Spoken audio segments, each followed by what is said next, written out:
First, thank you all for coming on this beautiful day here in Connecticut. Um, but I also want to thank CCP and the staff, everybody, Liz and Tony, and especially Chris Shore, the master printer, just incredible. And where I live in Napa, I'm heavily involved with our local art center, and I know how hard it is to keep it going, particularly in this climate. So I commend you that you're still here after 30 years. It's an incredible facility. You know, the art center where I teach, we have one room about this big with one press. That's it. And so it's such a treat, and to be here and to have this kind of support. The residency program is vital for working artists. You know, I spend most of my time working 5 different jobs to keep my studio practice going. So to have this concentrated time, I will just tell you, I exceeded my own expectations, which were already high. And I think I made over 50 prints. I mean, and we're not talking about editions, we're talking about unique prints. So it's just a miracle for me to have this opportunity. And anyway, thank you so much. I'm a nervous public speaker, even though I teach, which makes life a little complicated sometimes.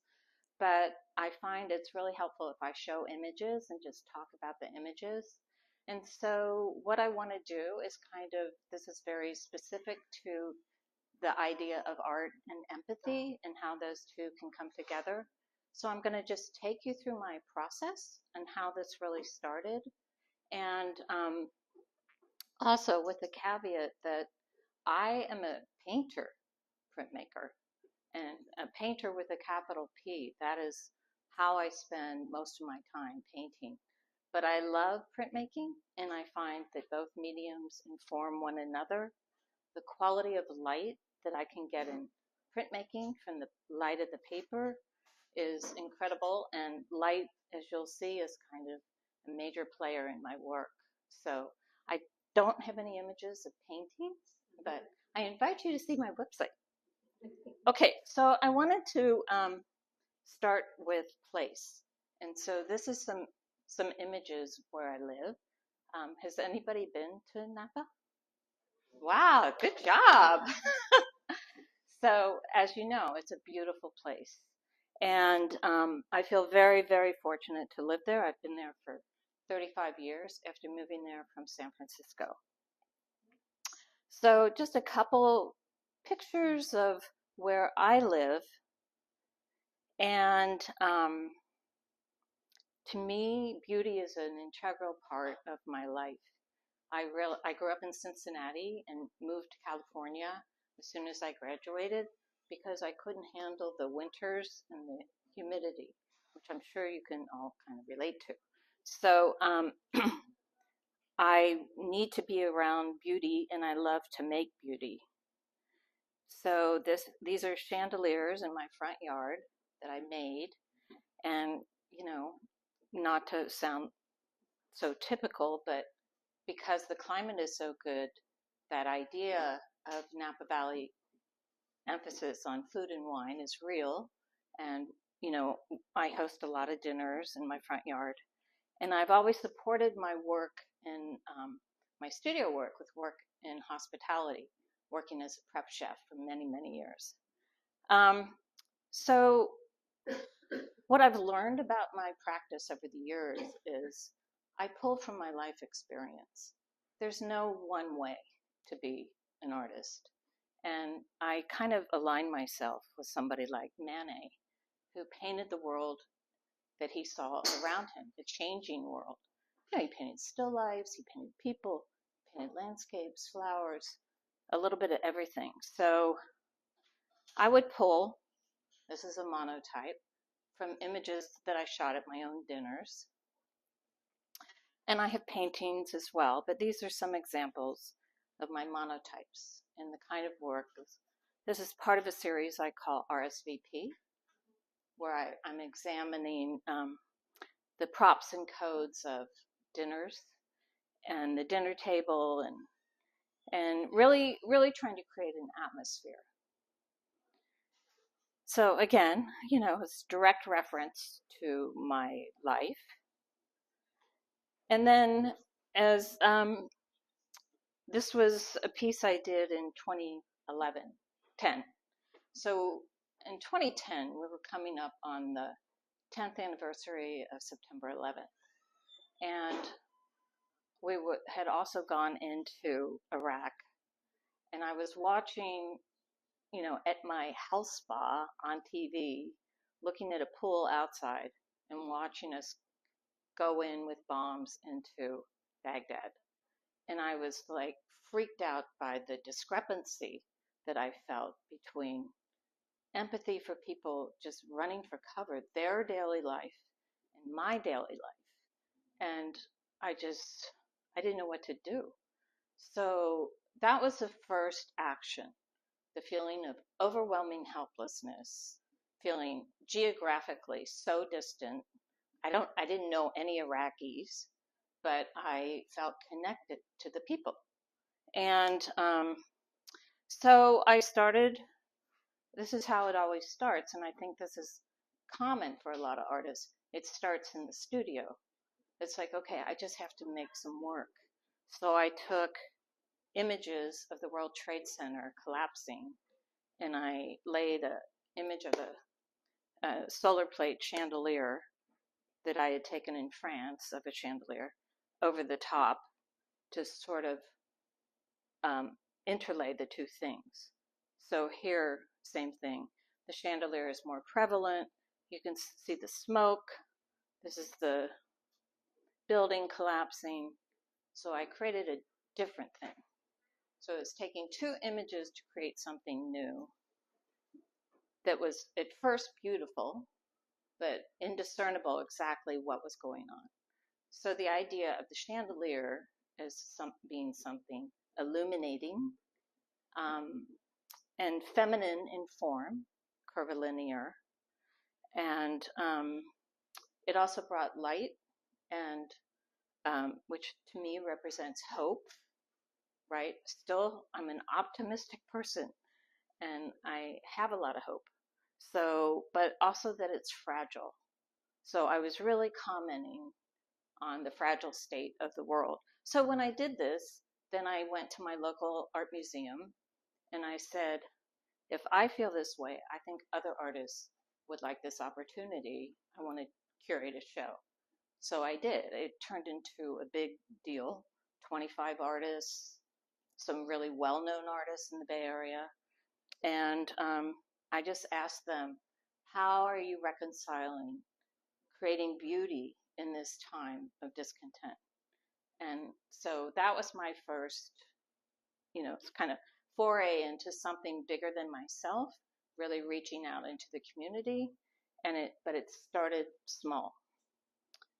So then, the years continue, and the years, I'd say between 2014 and 2017, I was seeing all these images of Iraq and Syria, and it was just killing me because, it was the men that were at war, and it was the women and children that were still living in these situations that looked like this. And I remember the scenes in the winter, and I had all this empathy, and then following the story of the Yazidis, and how ISIS launches genocide against the Yazidis in Iraq and Syria, captured the girls, sold them, raped them, sold them, enslaved them. And it's like, oh my God. And I was, it was really hard, as I'm sure everybody in this room understands. How do you not watch?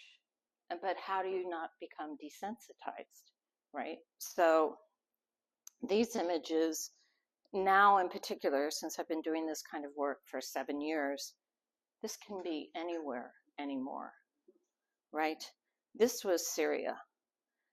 So I'd see these images and of these kids playing. You know, they're still playing, but this is the reality of their life. And then, of course, the women and children evacuating. And so I had, at the same time, I was playing with this chandelier. And so this is a chandelier plate that I cut into segments. And then the middle section was based on a photo of wine glasses on a cafe table in France. So I take artists to France every year. So I see a lot of chandeliers and a lot of glasses. And I thought, okay, so I wasn't thinking about Syria and Iraq at this point for this. I was just pushing my process. What else can I do? So those were 3 individual plates that I inked and registered on the press bed. Okay, so I'm just not very good at Photoshop, so that's why I didn't create one image. But so I put them all together, and once I did that, I'm like, okay, this works from afar. It looks like a chandelier, but it's not sure. So then I knew what I could do. So I started to take slices from images I saw on the news, you know, or the papers, or and do that. So this is the inside of a house. There's a chandelier at top, but it's somebody's dining room, right? So again, I'm thinking of the rituals of daily life. And then in 2017, so Donald Trump was president, and he had the immigration ban for all these countries. So I was invited into a show in Berkeley that was called With Liberty and Justice for Some. And it was a really cool show that traveled. The idea was it was 8 by 8 inch pieces, and every time it traveled, new artists were invited into the show. And the idea was your piece would recognize an immigrant that had come into this country and was doing something positive. So I'm like, okay, I want to do something about these Yazidis girls. But then I didn't know any. And I didn't know anybody in the service, and so I started doing all this research, and then there was an organization called Yazda, and it was like a global nonprofit for Yazidis, and I called. This guy answered the phone, and I told him what I was doing, and I'm like, I want to use an image of a girl, but I don't want to do that without permission. And so as it turned out, he was Haider Elias, and he was the co-founder and president of the organization, which he started with friends when they were in school in Houston. They used to be interpreters for the government in Iraq. They got visas. He was going to school when when ISIS went into his village, and he was getting calls from his family members. ISIS is here. What do we do? And they immediately went to Washington.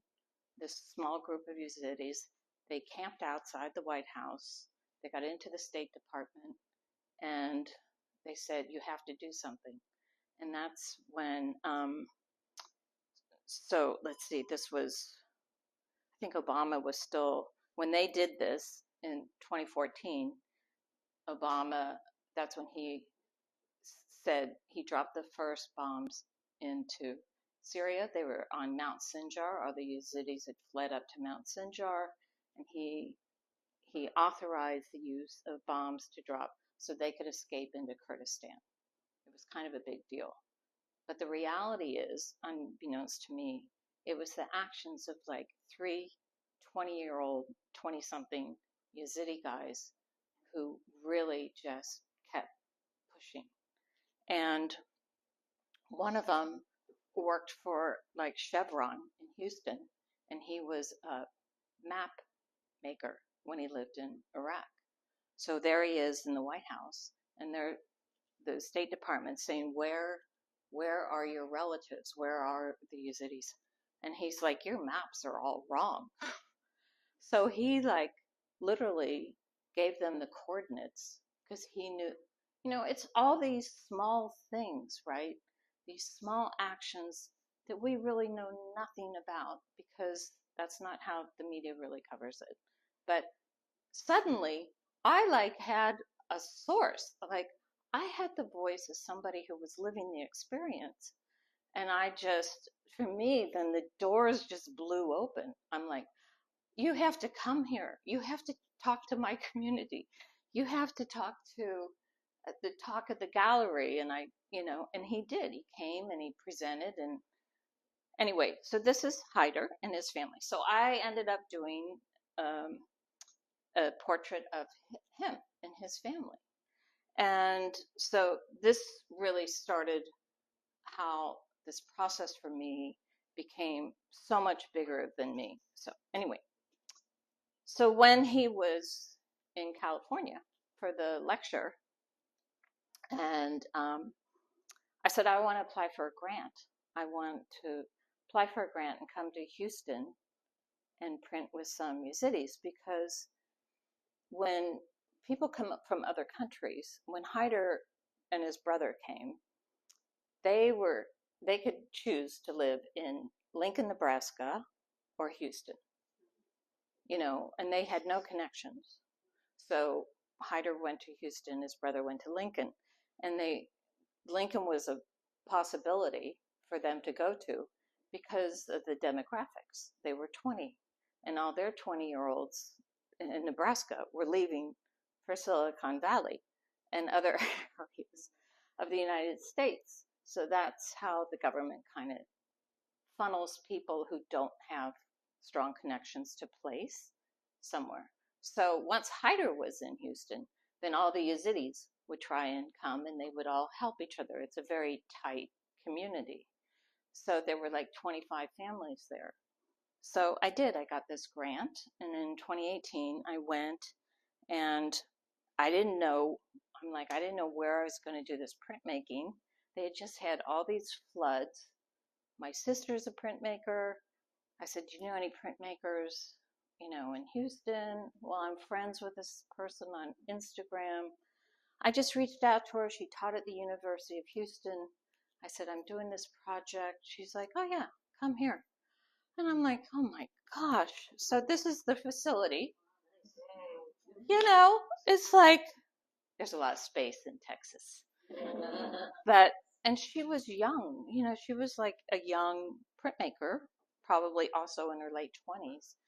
And so Hyder would bring these Yazidi groups down, and we created these prints. So I was really the facilitator. I wasn't making art with them, although I did one, but the printmaker from UH and myself, we just helped them make monotypes. I said, I want you to make a monotype about your daily life. It can be your daily life that you left behind. It can deal with the war, or it can be your daily life here, And so the idea was then I was going to bring those prints back and exhibit them in Napa as like, okay, this is what daily life looks like. So anyway, these are some shots of them printing. And at first it was just going to be the women and the girls. But the more I got to know Hyder and all the actions that him and his friends, actually there were stories. The New Yorker did a whole story about these guys. The New York Times did. When I realized how much the men were involved in protecting the women, then I had a group of guys do it. And of course, most of them had never, ever done anything like this. And that's kind of them displayed in my studio. The other thing I really learned was really surprising. They were so joyful. And I didn't understand that, like how could all this that you're still going through, they had all lost family members. And so many were missing, and it wasn't over, and they were just so joyful, and it really taught me a lot. So anyway, these were the prints, and they ended up, they were in like the Southern Graphics conference They exhibited them one year, and unfortunately in Napa, the emphasis and the support is really on the food and wine industry, and there aren't exhibition spaces for artists. There was no place to show this except my studio or the art center where I work, which was in a space about this big, which I did. So that really cemented this idea of art and empathy, and that one person could make a difference. That's how I felt. I sort of believed that, but so that's Hyder. And the men dealt more with the war. The women and kids, not so much. But that says, forget us not. And it was the gravestones. That's his son, who did a slice of pizza. Because that was his favorite food. But you can see, like the soccer ball, that's the Iraqi flag, Mount Sinjar, the girls, and the men. Like a couple of them didn't speak English. And then this was the image that I think, this was right around when Obama authorized the bombings, because that's where they fled up to Mount Sinjar. And it was those images that generated this response of action. And again, I'm sure you all understand how crazy it is that it's so familiar right now. Like, are we ever going to learn? Are we ever? And what does it take? It does take visual images, So anyway, I took this image and I did a chandelier over that, kind of knocking it back. And you'll see how that played out in my experience here. And then this is Nadia Murad, which many of you may well know now. But at the time, when she was first escaped from captivity of ISIS, she spoke on CNN completely hidden. And then she was so well spoken at even 18. Once she finally got to Germany, they really wanted her to be a spokesperson. And so she did become the spokesperson. And I went to London and I printed with her in my hotel room. So I do these French trips, and I was going to France on a French tour, right? Taking artists over to paint. And Hyder and I had become really good friends. And of course, she was starting to really become well known, but traveling a lot. And I'm like, I would really love to print with Nadia. Would she be open to it? And she said yes. And so it was just a matter of where is everybody? Well, she was going to be in London when I was in Paris. And I'm like, I'll take the train, rent a hotel. She and her husband, he became her husband, Abid, came. There's my hotel bathroom with her prints hanging up. And and so it was really amazing.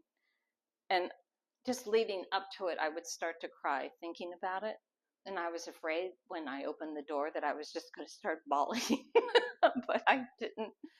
And for 3 hours, her and Abid weren't thinking about the pressures. Like, she has a lot of pressure on her as a spokesperson, right? As a survivor.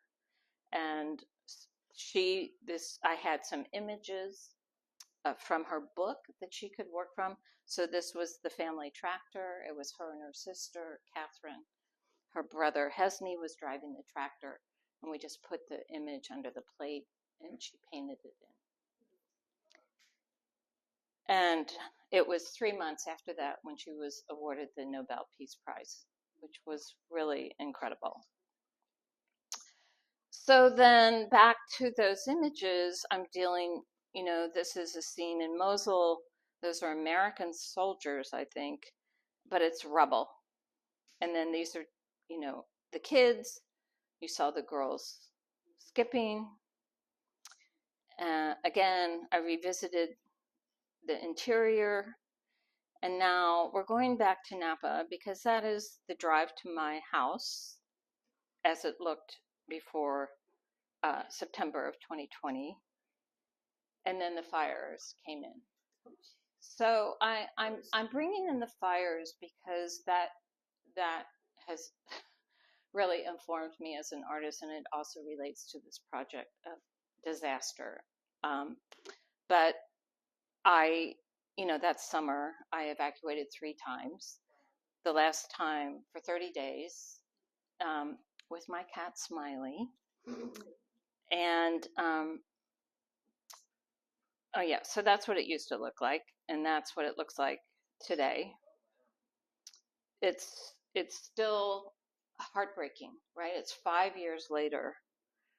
So when I evacuated, I went to my friends who lived in town, and then I started watching Some Fire Chaser. So that's looking at a screenshot of my computer as I watched the fires hit Glass Mountain, and I live on the other side of that hill. So I just assumed I lost everything until, in the morning, this guy sent me a video. He drove down my street and the houses were saved. And it's because I live on a corner where there's a fire hydrant. And the firefighters, literally, that was a line of defense until the fire came through. But they saved my house. So I was really lucky. But for 30 days, so I live in St. Helena, which is in the middle of Napa Valley. And my studio's in Napa. And I stayed in a hotel in Napa. And almost everybody had left that could leave, right? But I would drive back up Valley, and this is what it looked like for months, really. And then suddenly there's just fire engines and helicopters and chainsaws and particularly the thing about if you've ever lived through any kind of natural disaster, it's the no communication. You don't have cell service. You don't know what's going on. You don't know if you should leave or stay or any of that. And then the sounds, the smells, it felt like a war zone, the sirens constantly. And it was that aspect that I thought, okay, this is natural disaster. It gave me some inkling of what it must be like to hear. Just hearing a high-low siren now for me is traumatic, right? So I just, this used to be all wooded. It was home to wildlife. The area I live in is called Deer Park. I saw the first deer in the spring, 5 years later. Everything was decimated. And this is right across from my house. So again, I took an artistic action about the fires. I started to do a series of paintings, mostly, that tracked the landscape. It helped me with my own trauma and grief about the loss, but it helped me watch the power of the earth to renew itself. So I did that, and because I'm not showing any paintings, this was like a little monotype that I did called Fury. And then back to the chandelier, because while I was evacuated, I would go to my studio and I couldn't make paintings. I was like overwhelmed, but I needed to do something. So I took this plate of a chandelier and just started repeating it and to create something else. And I think it was because I really needed some hope. So then I just kept continuing, right? So this body of work isn't something that I do daily. I paint regularly, and I paint a lot of landscape, dinner scenes, etc.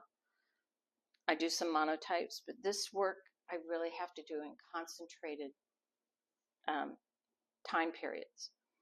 So again, what are the images coming up? Well, then there was the earthquake in Turkey, right?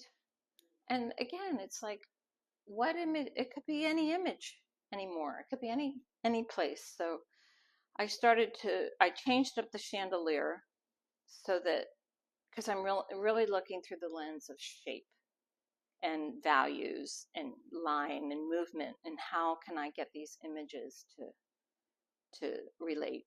And so this was just a slice. This was also in Turkey.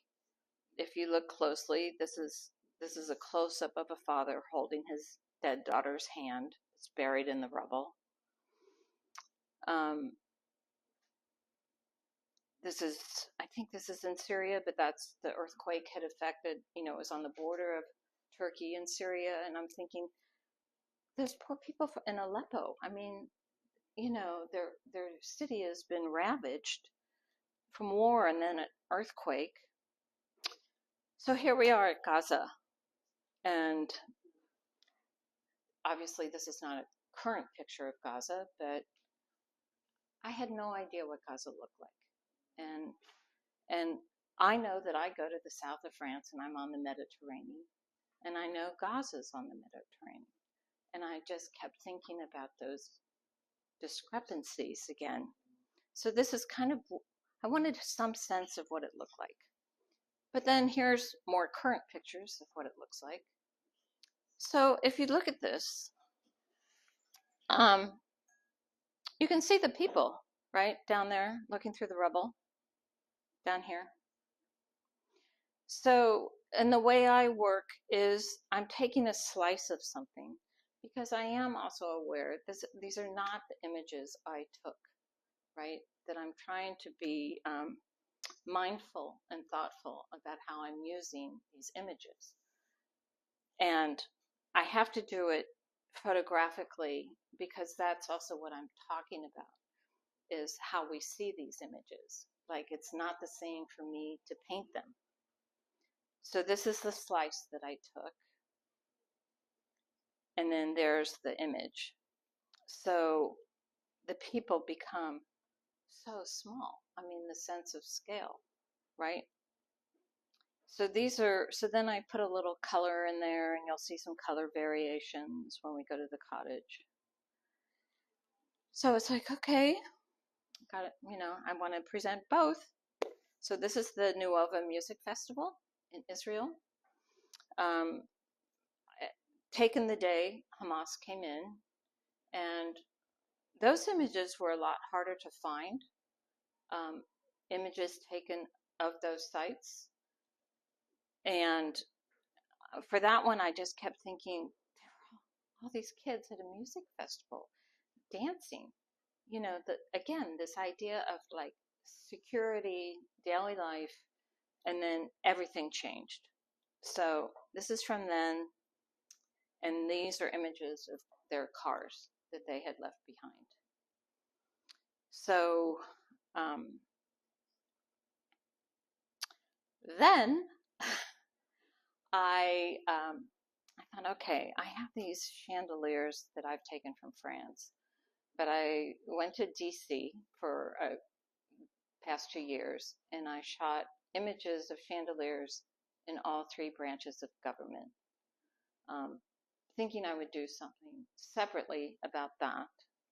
But at the same time, it's like, which leads me to the residency and what my project was. It's like, I want to technically learn how to process these new plates that are out there, but I want to start to now take images from Washington, from the Capitol and the White House, and use them with these conflict zones to make them a little bit more complicit in the action.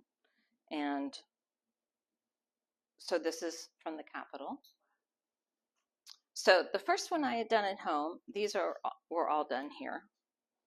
We have some really incredibly beautiful chandeliers in Washington, D.C. And this is at the Supreme Court. So you can't take photos inside the Supreme Court, but you can this is the lobby. I mean, it's a great hall. So these all have potential to stand in and for me to do things in the future. But for this, and this is in the White House as well, this is something I did before I came, where you can see it's the outline of Gaza with a bomb going off and the Capitol chandelier behind it. And then I got here, and it was so fun because, like I said, I'm a painter. I barely work in Photoshop, but working with Chris, look, all these images dumped into this thing. And then they have this ginormous printer. They just print them out like 4 feet wide. That was crazy to me. And cut them up and then process some plates. And then, because I've never put images together, I had this idea before I came to use these 3 images. And Chris helped me get those as one plate. So the bottom are Palestinians evacuating. The middle section is the music festival during the chaos, and the top is Aleppo and the rubble.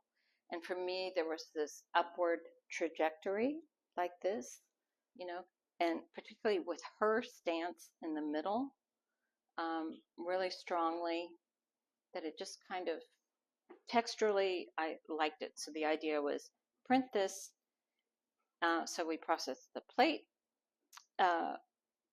And that's the plate of the chandelier. So we ran the first plate in blue, and then we printed the chandelier on top. So not all the figures come through, but you can see the faces of the women right here, and the girl there, and a little bit of the car bomb up there. So this is Gaza.